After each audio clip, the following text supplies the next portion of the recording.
Dati lang, magutag ko ang doon. Aray, ikaw tumira yata ngayon ah. Bata ba yan oh? Oo. Mahilig ka talaga sa bata. Basta bata, diyo mo talaga titira niya. Oh, gigil na gigil sa batang manok. Basta bata. Malamit-lamit yan, wow. Ay, basta bata, si Jomo ang titira. Balot sa sugayo.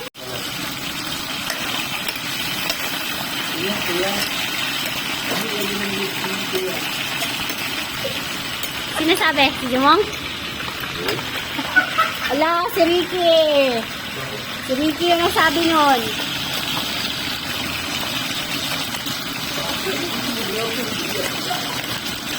Ow!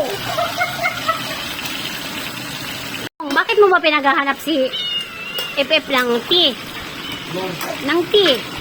Isa naman mismo, meron siyang T. Yan, sobra ka naman. Laki-laki ng tiyan yan eh. Natingin nga na recipe mo? Recipe ng batang-bata. Nadali mo, batang-bata.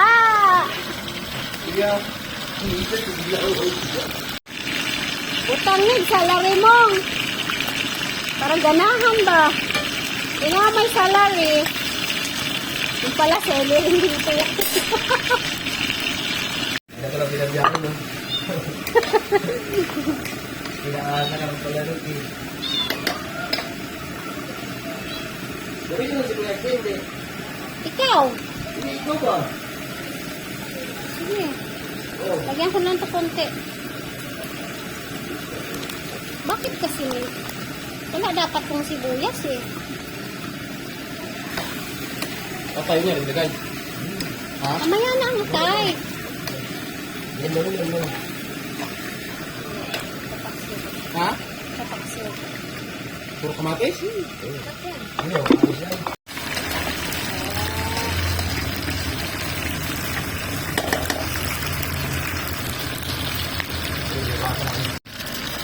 Minagic na, minagic na. Minagic na, minagic na. Tapos sinisilihan na.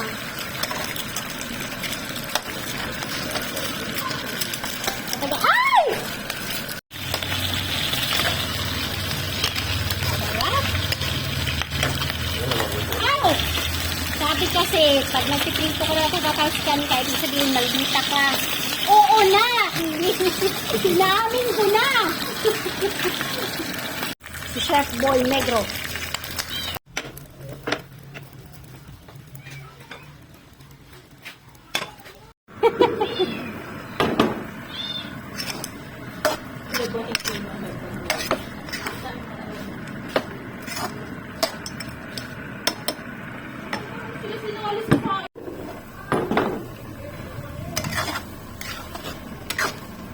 Kaya naluto daw tong manok na to dahil lang hingi yung isang itlogan namin.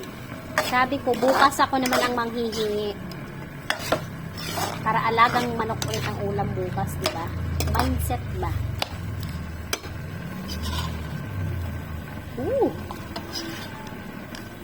Sarap.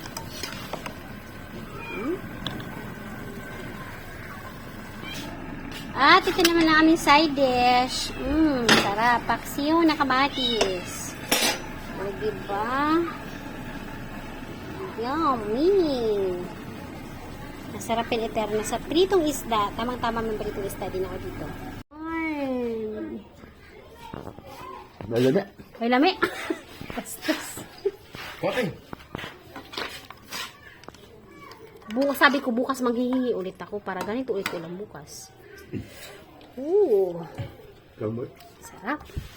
Habang nagluluto nga ako ng aming hapunan, ay gumawa naman ako ng celery juice para kay Papa B. Ang celery juice to kasi ay magandang pampababa ng uric acid. Napaka-healthy nga ng juice na to at talaga namang made with love at napakasarap. Kaya naman, nasira yung mukha niya sa sobrang sarap. Chos. Tumigil ka! Mas masama pa rin ang lasa ng alak kasi dyan.